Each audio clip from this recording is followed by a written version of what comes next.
ষ্টাৰ্টিঙৰ পৰা এণ্ডিং একো গমেই নাপালোঁ। হোৱাটছআপ গাইজ, মই মানস। কথাটো হ'ল আজি এনেকুৱা, বাৰু ক'ৰ পৰা কি হ'ল কৈ আছোঁ। ছেকশ্যন 420 আণ্ডাৰত আজি কেছটো অকণমান নগেন। আমি দুইজন ওলাই আহিছিলোঁ নাকৰ পোনে পোনে ৰাইকচমাৰীলৈ। এইটো ৰাস্তা দি আমি ৰাইকচমাৰীলৈ যাব লগা হয় গাইজ। আপোনালোকে স্পীডত ফালি ফালি গৈ থাকিলে একো দেখা নাপায়। যদি হেলমেটটো খুলি চাই দেখা পাব এখন ধুনীয়া গ্ৰাউণ্ডো আছে। ঠাণ্ডাত কাশ্মীৰৰ পৰা বাইক চলাই অহা যেন হৈছে, সেইটো কাৰণে দি দিলোঁ 2 প্লেট ঘুগুনি অৰ্ডাৰ। আজি পইচাটো হেনো সি পে' কৰিব, সেইটো কাৰণে মাৰি দিলোঁ আৰু 1 প্লেট ঘুগুনি। পুতনা ৰূপ দেখাই মোহিনী লুকাই আছিল। ইয়াৰ পকেটত এতিয়াও 40 টকা বাছিল। সি আকৌ 40 টকাটো লৈ পেলাই হেনো ঘৰলৈ যায়। মই কৈছোঁ 40 টকাত তই তাজমহল বনাব নোৱাৰ, ব'ল এতিয়াই সোমাই লৈ পেলাই চাহ খাই যাওঁ। চাহ খাবলৈ আহিছিলোঁ নে কেমেৰা টেষ্ট কৰিব আহিছোঁ একো গমেই পোৱা নাই। ফটাফট খাই লওঁ চাহ আৰু বৰফি, তাৰপিছত দেখাই আছোঁ পিছৰ ইণ্টাৰেষ্টিং ঘটনাটো কি হ'ল।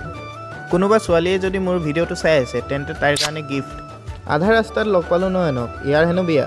আৰে ইয়াৰ বায়েকৰ বিয়া। সি আকৌ আমাক আধা ৰাস্তাত লগ পাই লৈ গ'ল ঘৰলৈ। ঘৰৰ পৰিস্থিতি এনেকুৱা। পেণ্ডেলখিনি হৈছে বাৰু ধুনীয়া।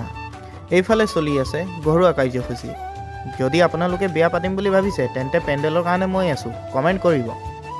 পিছফালে গৈ দেখিলোঁ পণ্ডিত মহা দেখোন ইয়াতে বহি আছে। পিছতহে আমি গম পালোঁ বিয়া হেনো কালি আছে, সেইটো কাৰণে আহি গ'লোঁ শংকৰৰ তাত। শংকৰে হেনো আজি ভাত খুৱাই পঠায়। শংকৰৰ ৱাইফে বনাই আছে ভাত আৰু শংকৰে দি আছে আড্ডা। আজিৰ দিনত এনেকৈ টিভিবোৰ কোনে ঠিক কৰে কমেণ্ট কৰক। বহুত দিনৰ পিছত দেখিলোঁ। মই বহিলে চাই আছোঁ ইহঁতৰ নাটক, সেই তেতিয়ালৈকে আপোনালোকে লাইক আৰু কমেণ্ট কৰক। এই আমাৰ হৈ গ'ল ভাত, ভাতৰ লগত আছিলে চিকেন। ফটাফট ভাতকেইটা খাই লৈ ঘৰলৈ যাওঁ। আজিৰ কাৰণে ইমানেই গাইজ, টাটা।